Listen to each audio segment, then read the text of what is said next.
प्यास पार्ट 2। और उसके बाद वो जंगल एक बार फिर से सुमन की चीखों से गूंज उठा। लेकिन आज की रात सुमन की चीखों को सुनने वाला वहां पर कोई भी नहीं था। अगर वहां पर कोई मौजूद था तो बस हरिया, जो कि अब एक भेड़िए में बदल चुका था। सुमन के बालों को पकड़कर घसीटते हुए वो जंगल के बीचों बीच एक जगह पर ले जा रहा था।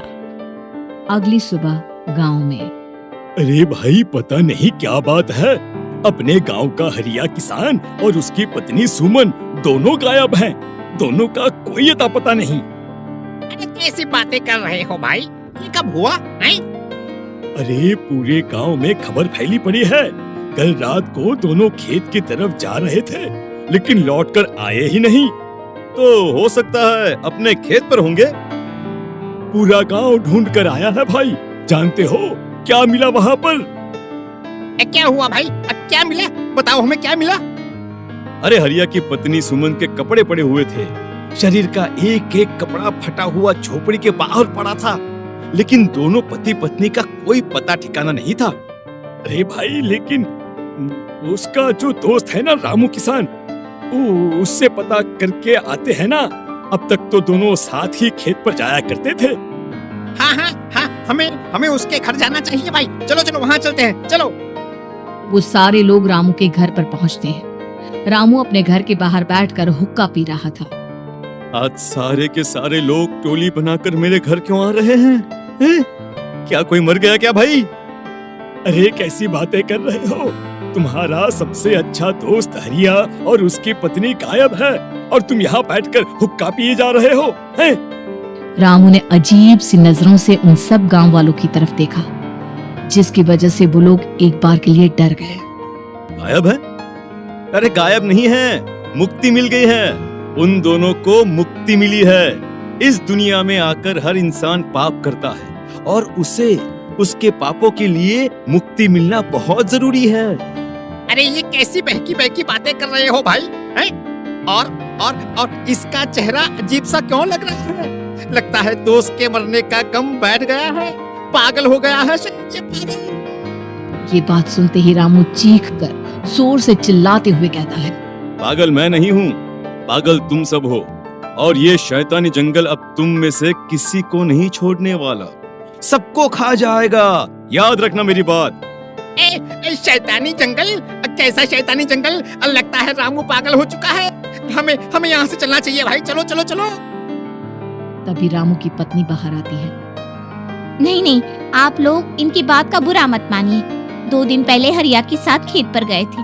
जब से वहाँ से आए हैं तब से ऐसी ही बातें कर रहे हैं। भगवान जाने ऐसा क्या देख लिया उन्होंने, खेत में कुछ भी बड़बड़ाते रहते हैं। लेकिन गांव के लोगों ने कमला की कोई बात नहीं सुनी, और वो सब वहां से चले गए। रात अब धीरे धीरे ढलने लगी थी। तभी अचानक किसी ने धीमी सी आवाज में रामू को पुकारा।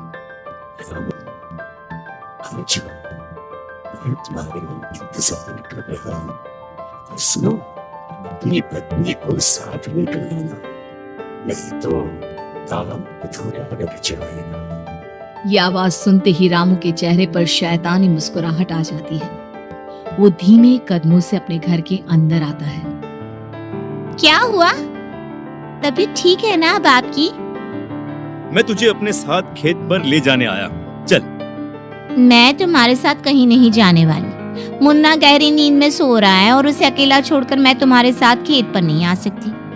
वैसे भी तुम्हारे उन खेतों में भगवान जाने कौन सा राक्षस घूम रहा है, मुझे तो डर लगता है। रामू गुस्से में दांत पीसता अपनी झोपड़ी से बाहर आ जाता है, और कमला गहरी नींद में अपने बच्चे के साथ सो जाती है। तभी अचानक रात को रामू की झोपड़ी के ऊपर एक साया वही गाना गुनगुनाते हुए घूमने लगता है, जो हरिया के मोबाइल में बजा करता था।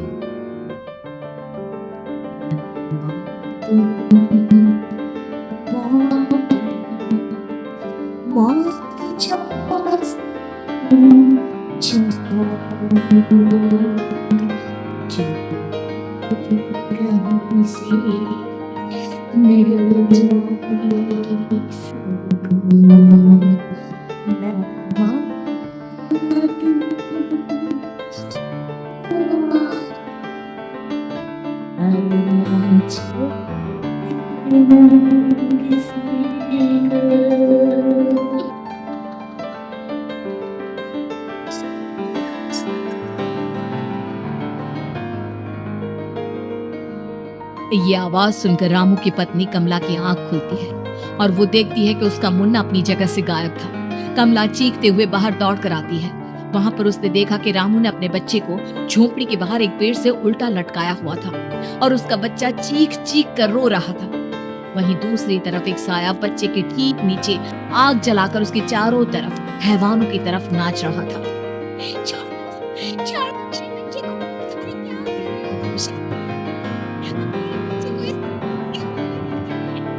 अपना बच्चा? किसने कहा ये मेरा बच्चा है? अरे ये तो उस रामू की औलाद है, इस गांव के किसान रामू की, और मेरी दुश्मनी इस गांव के हर इंसान के साथ। कैसी बात कर रहे हो तुम? ये औरत कौन है? ये मेरे बच्चे को खा जाएगी। तभी अचानक से उस साया ने एक बेहद खतरनाक दिखने वाली औरत का रूप ले लिया और उसकी आंखों से आग निकल रही थी। सही मैं तेरे बच्चे को खा जाऊंगी। तो इस बार इलाक के साथ जिंदगी तेरे बच्चे को खा जाऊंगी। लेकिन क्यों? आखिर क्या चाहते हो तुम मुझसे? मुझे जंगल क्यों ले जाना चाहती हो? औरत बुरी तरह से ठहाके मार मार कर जोर जोर से हंसने लगी और साथ में रो रही थी। ये तो तुझे वहां चलने के बाद ही पता चलेगा ना। अगर तू नहीं आई तो थोड़ी देर में तेरा ये बच्चा आग में जलकर मर जाएगा। चल जल्दी। नहीं, मेरे बच्चे को छोड़ दो। तुम जहाँ कहोगे मैं तुम्हारे साथ चलने के लिए तैयार हूँ। और उसके बाद उस बच्चे को झोपड़ी में लिटाकर आगे आगे वो साया चल रहा था और उसके पीछे पीछे रामू अपनी पत्नी के बाल पकड़कर उसे घसीटते हुए जंगल की तरफ ले गया। जंगल में जाने के बाद इतनी खूबसूरत हो। आज की रात बस तुम और मैं एक दूसरे के साथ रहेंगे। मुझे तुमसे बहुत डर लग रहा है। तुम्हें क्या हो गया? तुम तो बिल्कुल ठीक थे। वो होगा जो हमारे बीच होना चाहिए। तो आओ आओ अपने आप को मेरे हवाले कर दो। कमला ने डर की वजह से अपनी दोनों आंखें कसकर बंद कर ली थी। रामू ने बुरी तरह से चीख कर कमला से कहा, आंखें खोलो अपनी और मेरी तरफ देखो। कमला ने जैसे ही अपनी आंखें खोली उसने देखा कि रामू एक खतरनाक हैवान में बदल चुका था।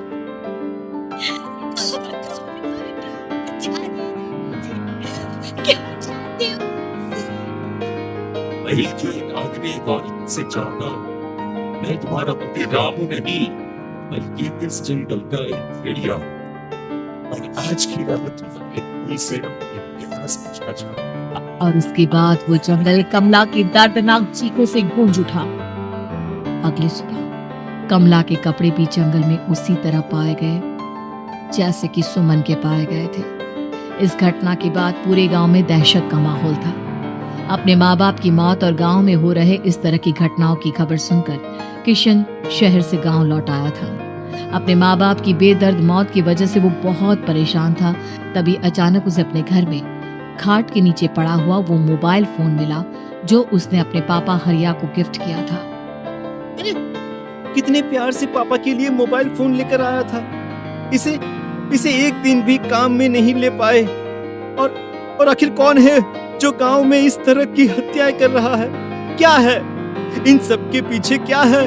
मुझे पता करना ही होगा, वरना एक दिन पूरा का पूरा गांव खाली हो जाएगा। इस गांव में एक भी जिंदा इंसान नहीं बचेगा। गांव के लोगों की मदद करने के इरादे से किशन अपने गांव से दूर एक दूसरे गांव में बहुत बड़े तांत्रिक के पास मिलने के लिए गया।